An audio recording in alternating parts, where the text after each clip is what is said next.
네, 안녕하세요. 저희는 공감노동팀의 강은희. 윤지영입니다.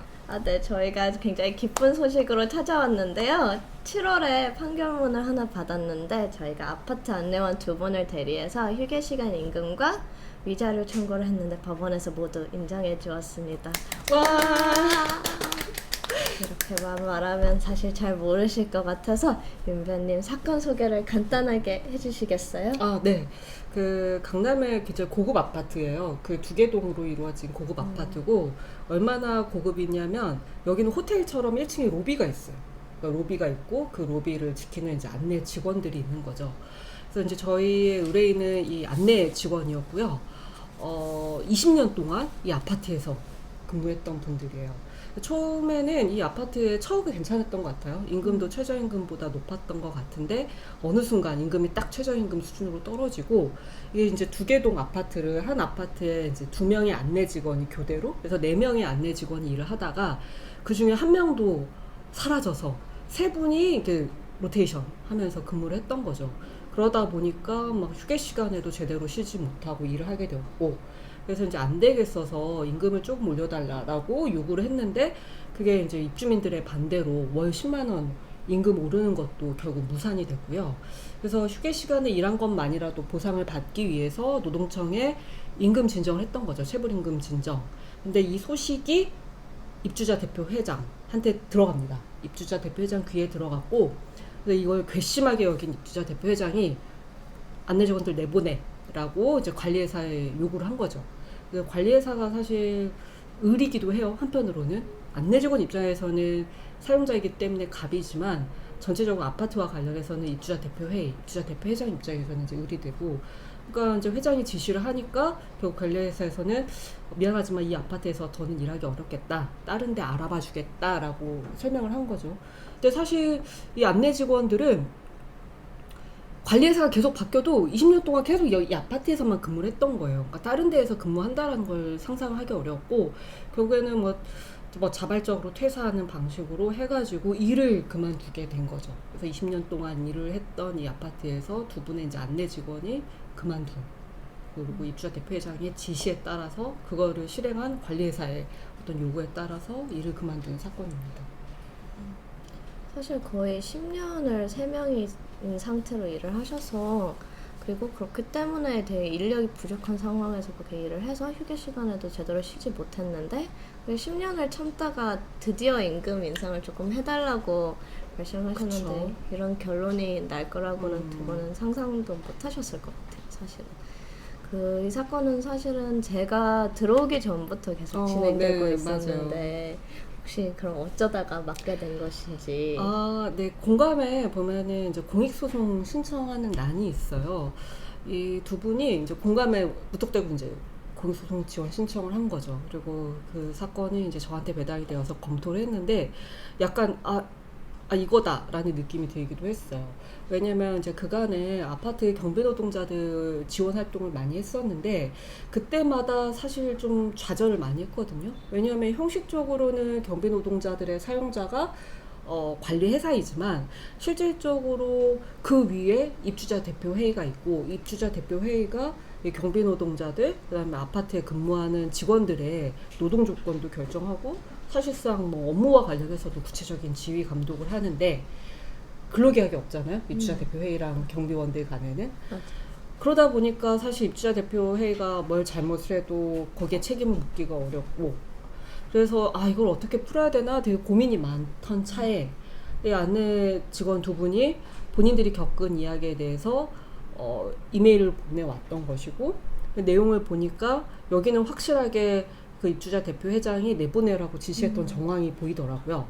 그래서 이거를 소를 제기하면 좋겠다. 그래서 이제 처음에 그 두 분은 휴게 시간에 임금을 받지 못한 부분, 그 다음에 정말 억울하게 이제 쫓겨난 부분에 대해서 이제 토로를 했고, 그거를 이제 법률적으로 검토를 해서, 이 사건은 일단 휴게 시간에 대해서 당연히 임금 받아야 되니까, 이제 사용자인 관리회사를 상대로 손해배상 청구를 하는, 그러니까 임금 지급 청구를 하는 한편, 그 다음에 그 내보내도록 지시한 입주자 대표 회장, 그 다음에 그거를 실행한 관리회사를 상대로도 위자료를 청구할 필요가 있겠다라고 해가지고 2년 전이죠. 2년 전에 이제 소를 제기를 하게 된 겁니다. 사실 엄청 오래 끈 맞아요. 소송이기도 해요. 네, 그쵸. 되게 약간 애타하면서 기다리셨던 것 같아요. 그쵸. 그래서 처음에는 이제 강변님 안 계셔가지고 이제 제가 혼자 이렇게 진행을 했지만 이게 2년 동안 진행하는 과정에서 이제 강변님이 결합을 했고 그래서 처음에는 뭐 제가 뭐 했다고 하더라도 나중에는 정말 강변님께서 굉장히 애를 많이 쓰셨어요. 그래서 이 사건에 어떤 의미가 있는 건지 그다음에 판결을 어떻게 냈는지 좀 설명해 주시겠어요? 네, 노력해보도록.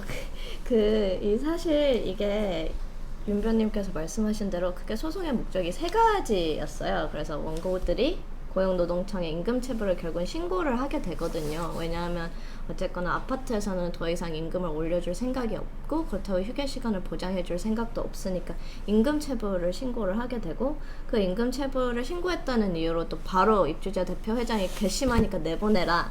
그리고 그거를 또 회사에서 그대로 받아서 다른 아파트로 또는 회사 내부의 사무직으로 보내겠다 이런 방식으로 사실 일을 해결하려고 해서 내보내려고 한 입주자 대표 회장 그리고 회사에게 위자료를 받아내는 것 이 두 가지 목표가 있었고 그리고 사실 이 사건의 모든 시작이 되었던 그 휴게 시간에 일했다는 것을 증명해서 그 부분에 대해서 임금을 받아내는 것 이렇게 해서 크게 세 가지 목표가 있었고 법원은 입주자 대표 회장이 어쨌거나 윤변님께서 말씀하신 대로 되게 원고들의 전배라고 하는데 이게 어쨌건 다른 곳으로 가라는 것을 굉장히 강력하게 요구했다는 걸 인정해주고 그 요구를 인정한 것이 사실은 굉장히 원고들에게 상당한 불이익을 가하는 조치고 그렇기 때문에 원고들의 인격권을 침해했다라고 보았어요. 그래서 입주자 대표 회장에 대한 위자료 청구를 받아주었고 당연히 그런 부당한 인사명령을 사실 노동청 신고를 이유로 바로 불이익 처우를 하는 건 근로기준법 위반이기도 하고 명시적인 위반이기도 하고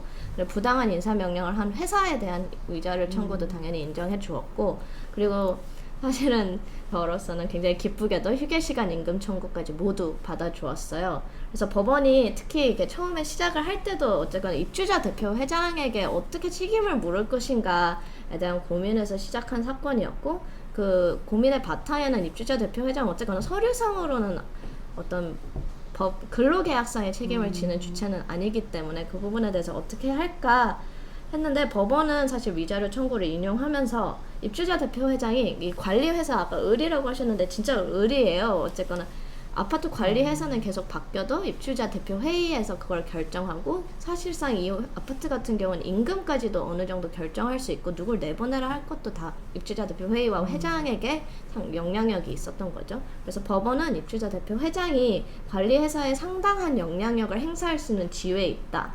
그걸 인정하고 그 부분에 대해서 다른 그 회사에서 일하는 근로자, 아파트에서 일하는 근로자에 대해서 불이익 조치를 굉장히 적극적으로 조장하는 방법으로 근로자인들은 원고에게 원고 불이익 조치를 조장하는 방법으로 원고들에게 결국은 불이익이 간 것은 원고들의 인격권 침해라고 보았어요. 그래서 저희는 처음에는 입주자 대표 회장이 제가 불법 행위를 교사했다고 주장했는데 그러니까 불법 행위를 할 수 있는 사람은 회사, 그 인사권을 지닌 회사고 그거를 옆에서 입주자 대표 회장이 이런 저렇게 이렇게 해서 조장해서 교사를 했다고만 주장했는데 법원은 사실은 입주자 대표 회장이 영향력을 행사할 수 있는 지위에 있고 그 지위에서 불이익 처우를 조장하는 것 자체가 인격권 침해라고 보았어요. 그래서 입주자 대표 회장에게 어찌 보면 사실은 교사 이상의 그쵸, 직접적인 책임을 인정한 거죠. 그런 의미에서 사실 근로자와 이렇게 근로계약을 직접적으로 맺지 않아서 노동법상의 책임에서 벗어나는 영향력을 행사하는데 사용자는 아닌 사람이 사실 입주자 대표 회의도 있고 그리고 원하청 관계에서 원청 그리고 사실 요새는 뉴스를 보면 심지어 고객까지도 회사에게 인사해서 불이익 명령 이런 걸 요구하는 걸 되게 종종 볼 수 있는데 약간 그런 것에 제동을 거는 선례가 좀 될 수 있었으면 좋겠다라고 생각하고 있는 것 같아요. 상당한 영향력이 있는 지위에서 인사권에 대해서 영향력을 행사하고 불이익을 조장하는 것 자체를 되게 불법 행위라고 본 판결문을 보면서 저도 굉장히 기분이 좋았고 약간 윤변님도 조금 기분이 남다를 것 같은데요. 그쵸. 왜냐하면 이 사건이 어떤 의미에서는 소송의 당사자인 원고 두 분만의 문제가 아니라 뭐 더 넓게는 아파트에 근무하는 뭐 경비 노동자들 포함해서 아파트에 근무하는 다른 분들한테도 다 해당될 수 있는 사안이고, 거기서 한 발 더 나아가면은 언제부터 우리 사회에 되게 간접 고용이라는 고용 형태가 많아졌죠. 그러니까 실제 근로계약을 맺은 회사가 따로 있고, 그 위에서 이 노동자들에 대해서 영향력을 미치는 원청이 따로 있고, 근데 이 원청은 근로계약을 맺지 않았기 때문에 이제 원청에 대해서 책임을 묻기가 되게 어려운 경우들이 많은데, 이번 판결이 이러한 간접고용 노동자들에 대해서 잘못을 하고 있는 원청에 좀 철퇴를 가할 수 있는, 그래서 원청에 좀 경종을 울릴 수 있고 함부로 그렇게 영향력을 행사하면서 하청 노동자들을 괴롭히지 말아라, 그렇게 괴롭히는 거에 대해서 원청도 책임을 져야 된다라는 어떤 의의를 가진 판결이기 때문에 좀 여러 가지로 다른 유사한 사례들, 굉장히 많은 사례들에 적용될 수 있지 않을까, 그렇게 생각을 하고 있어요. 그랬으면 좋겠어요. 네. 널리 홍보. 그쵸. 그리고 참고로 이제 뭐 휴게 시간과 관련해서도 저는 사실 휴게 시간에 대해서 일을 한 부분 분명하지만, 이게 법원에서 이 근로시간으로 인정받기가 정말 쉽지는 않겠다라고 생각을 했어요. 왜냐하면 입증하기가 너무 어렵거든요. 이게 어떤 경우에는 매일매일 휴게 시간에 일을 했다라는 것에 대한 증거는 사실 없고, 그걸 전체적으로 이제 대기하면서 일을 할 수밖에 없었던 사정에 관한 증거가 있었던 건데, 그 부분은 이제 사실 강변님께서 굉장히 잘 공들여서 준비 서면도 쓰고 법정에도 가고, 그래서 사실 좀 좋은 결과가 나왔던 것 같아요. 어떠세요, 느낌? 이렇게 마지막 선고일에도 법정에 가서 판결 선고를 직접 들으셨는데 기분이가 매우 좋았어요.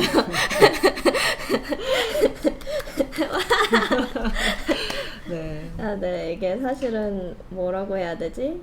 제가 굉장히 진짜 걱정했어요. 휴게 시간 임금 청구 부분을. 네. 그리고 지금까지는 원고들과 관계 맺기에 있어서 직접적으로 소통하는 걸 윤변님이 주로 담당하시는 사건들이 많았는데, 이 사건은 그쵸. 제가 조금 더 평소보다 많이 소통을 담당했던 것 같아요.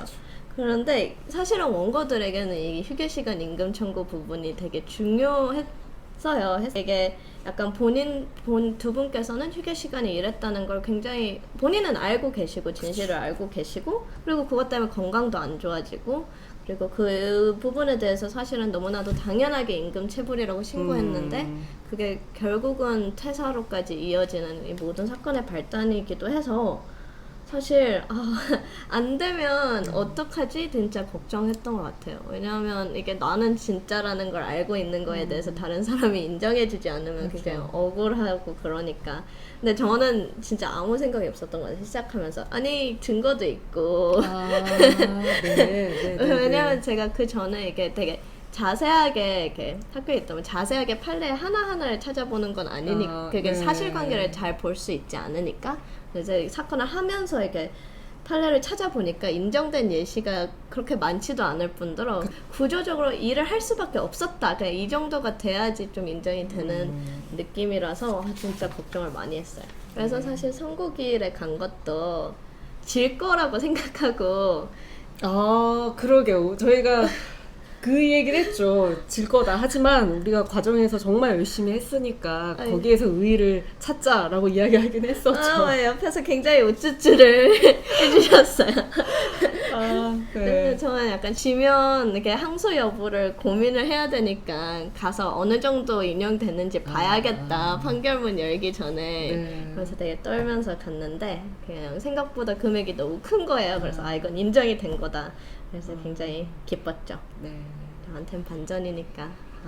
네. 아니 반전이 이 부분 빼주세요. 반전 아니고 너무 당연한 결론이고요. 그렇죠. 그래서 이제 사실 이 사건은 그런 것 같아요. 그러니까 저희가 이제 질 거라고 예상을 했던 거는 그간의 법원이 너무 형식적으로 사건을 검토를 하고, 그다음에 증거들도 너무 엄격하게 따지다 보니까, 그러니까 정말 진실과 법원 판결이 이제 괴리되는 경우가 많았고, 그걸 이제 목격했기 때문에 이제 막연히 질 거다라고 예상을 했고요. 근데 내용적으로 보면 사실 이기는 게 맞겠다라는 생각이 들어요. 왜냐면 말씀하신 것처럼 휴게 시간에 일을 했다면 설사 그게 휴게 시간이라고 되어 있다고 하더라도 노동 시간이고, 그래서 임금 받는 게 맞고, 그다음에 입주자 대표회장이 내보내라고 지시했으니까 그거에 대해서 당연히 책임을 지는 게 맞겠죠. 그래서 모르겠어요. 항소할 거예요? 피고들이 회장하고 입주자 대표회장하고 관리사가 항소를 할까요?